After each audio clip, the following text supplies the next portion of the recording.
Do you find that you experience anxiety from time to time and it's not something that you've necessarily had diagnosed as general anxiety disorder, but maybe it has some sort of correlation between your diet and these emotions? Stay tuned to find out.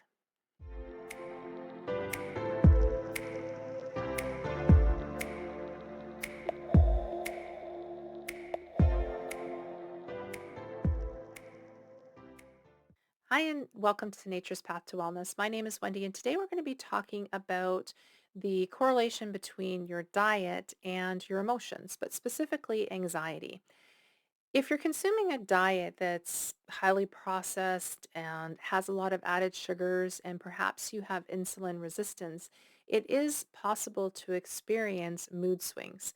Poor management in your blood sugar levels may lead you to feel angry, anxious, sad, foggy-brained, faint, tired, nervous, and lethargic. And if you're somebody who's been diagnosed with type 2 diabetes, anxiety can come from trying to manage your blood sugar levels because let's face it, especially if you've been newly diagnosed, all of a sudden you're in this maybe like you feel like you're in a minefield, right? You're walking along and you don't know what you can eat, what's going to trigger a high blood sugar level, and how to try and just manage your blood sugar levels from day to day. So there can be that kind of anxiety, and there could be the kind of anxiety that you feel that maybe you're not realizing that it could be related to your diet. And if you've not been diagnosed with type 2 diabetes, you may already be living with insulin resistance. A great number of people have insulin resistance and they're not even aware of it. In fact, most people that go on to be diagnosed with type 2 diabetes have had insulin resistance for maybe even up to 10 years without even knowing it. So if you suspect that maybe your blood sugar levels are out of control or you're having some of the symptoms of unmanaged blood sugar levels and insulin resistance and type 2 diabetes, it would be a good idea to get your blood sugar levels checked. And you can do that through your doctor's office by getting an A1C. Something to note about getting an A1C as well is that quite often anything below a 7 was considered normal, and now anything below a 5.7 is considered normal. So anything above that is considered pre-diabetic. And so you'll want to move into managing that right away with your diet. And a great number of people go from day to day thinking that their diet isn't all that bad. Maybe they're having the occasional salads and, maybe some sliced chicken with that. And it's important to note, though, that there are all kinds of foods that you might not consider to be processed or highly processed, and you may not be aware of all the hidden sugars in your diet. Um, Especially like if you think about the person who goes out and eats salad all the time, there's a lot of things added to even the salad dressing and a lot of hidden sugars in there. And a lot of processed and highly processed foods are part of what makes up most people's diet on a day-to-day basis.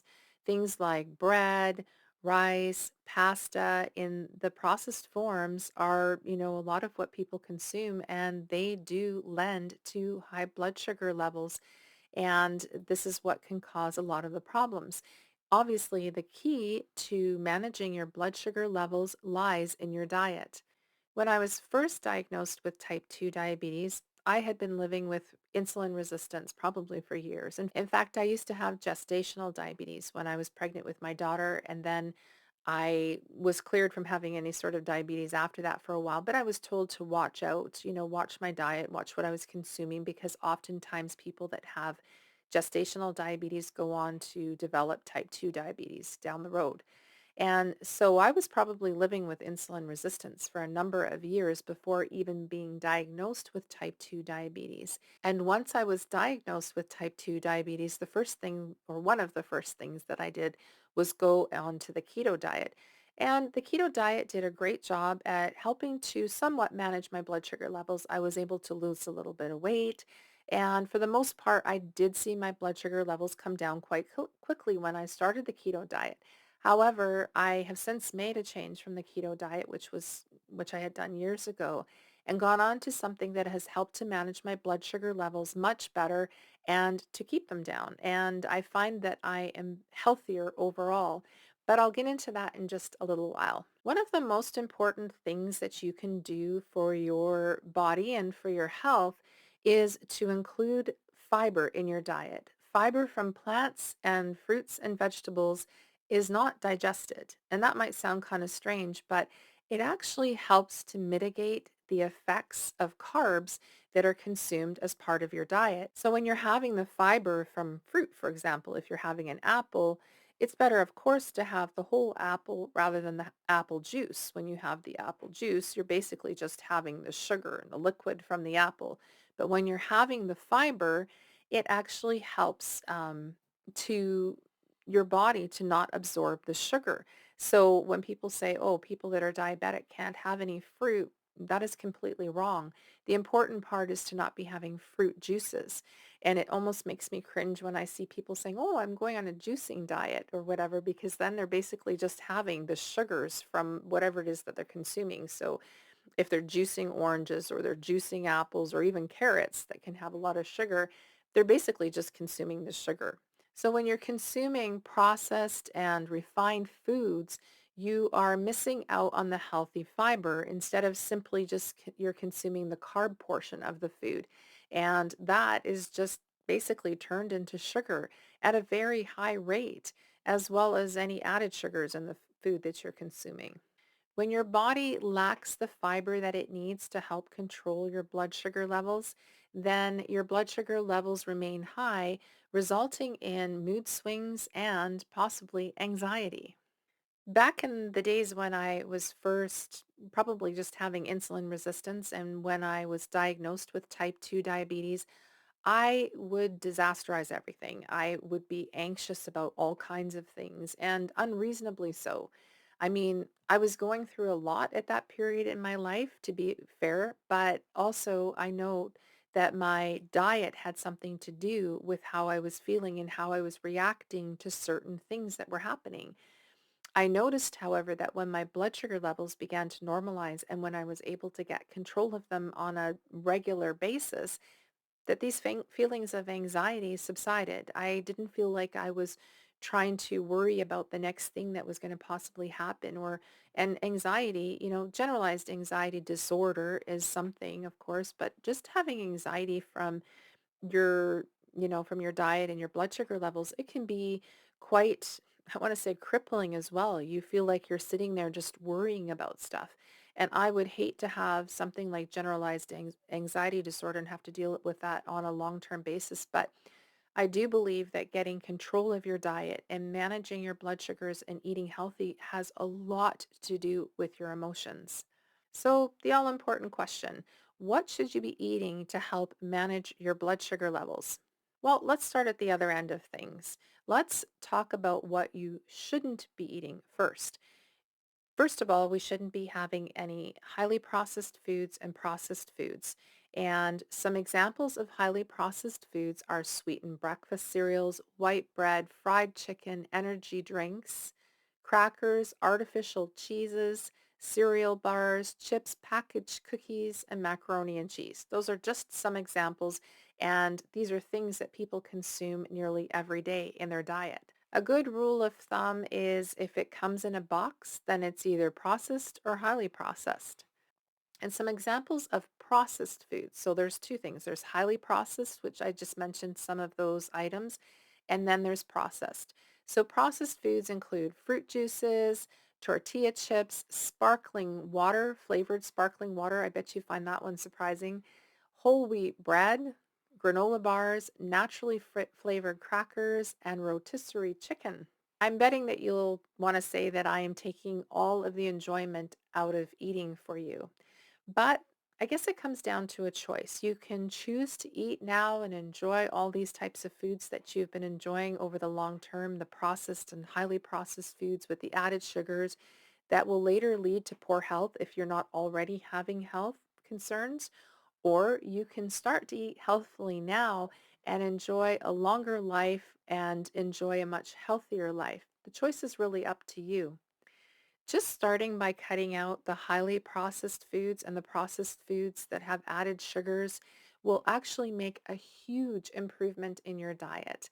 And should you decide to move to a whole foods, plant-based diet, this will just be the sugar-free icing on the cake, so to speak. So, when it comes to highly processed foods and processed foods, why is it that we want to avoid, for example, white rice and white flour? What is it that causes it to be an issue when it comes to blood sugar? What happens is they've removed the bran and the germ from the wheat, and so it has been made easier to digest. And so one might think, "Oh, that's great. It's easier to digest." But actually what happens, that is the biggest part of the problem.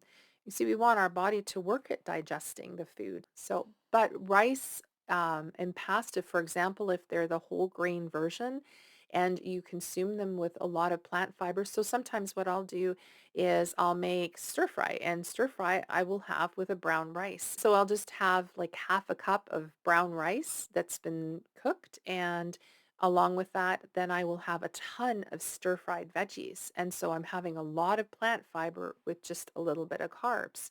I will even enjoy pasta from time to time, and we'll just have a little bit of pasta with lots of vegetables with it. Or even a salad. I enjoy, just a few nights ago, I had a salad for dinner, and my salad, I actually added a little bit of pasta to it. So I only just added a tiny bit, half a cup of pasta to the salad, and tons of lettuce and cucumbers and tomatoes and onions and all of that. So there was a huge amount of plant fiber with just a small amount of carbs. And so whatever the carbs were that were in that, the plant fiber mitigated whatever glucose that I might absorb from that meal. And so that is the way to start thinking about how you're eating, is how much more plant fiber can you add to the meal and just a smaller amount of carbs. So my body gets much less glucose, and the fiber just basically helps the food move through, and less of the glucose is put into my bloodstream, causing high blood sugars. So the other thing is that by having a whole foods plant-based diet, which is what has helped me manage my blood sugar levels better than keto ever did, is that, and also I removed the animal products from my diet. So I wouldn't say 110% there's no animal products. I wouldn't say I've gone vegan. I do enjoy occasional little bit of butter on things, and I have completely cut out dairy in terms of any milks or creams or anything. I find that it upsets my body too much, but um, I have mostly removed meat from my diet. If we have a family get together, we'll have turkey at Thanksgiving and that kind of thing. So I allow that type of thing into my diet. And occasionally, if we go to somebody's house and they cook something that has meat, I'm not going to say, oh no, I won't touch that. But we just don't consume it on a regular everyday basis. And by cutting that sort of thing out of our diet, we've cut out a lot of the inflammation, and diabetes can be a result of a lot of low-grade inflammation over a long period of time.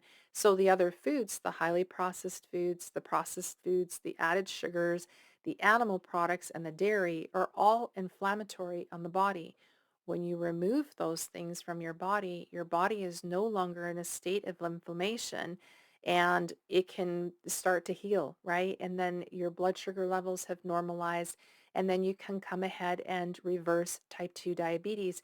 And ultimately, we're talking about anxiety today. So immediately when you start to remove these things from your diet, such as the processed foods and the highly processed foods and the added sugars, you should notice, if you're somebody who's experienced some of these anxious emotions and maybe mood swings, that it will help to alleviate some of these emotions and some of these heightened emotions after you've been eating the processed foods and sugars.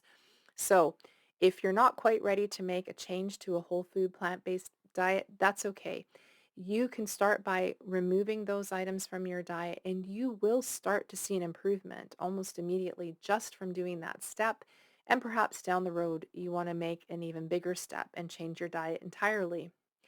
I hope this video has been helpful for you. And if you know somebody who deals with anxiety on a regular basis, and perhaps they've not been diagnosed with generalized anxiety disorder, but maybe it's something relating to their diet where they're feeling anxious all the time, I would suggest that maybe you share the video with them, or maybe it's helpful for you in helping you to get control of these emotions and anxiousness that you might be feeling that's part of the diet that you're consuming. So if you've enjoyed this video, I ask you give it a thumbs up. And if you like what you've watched today, maybe you want to consider subscribing so I can see you again next time. Thank you for joining me here at Nature's Path to Wellness, where your journey to lifelong health begins. I look forward to seeing you again soon.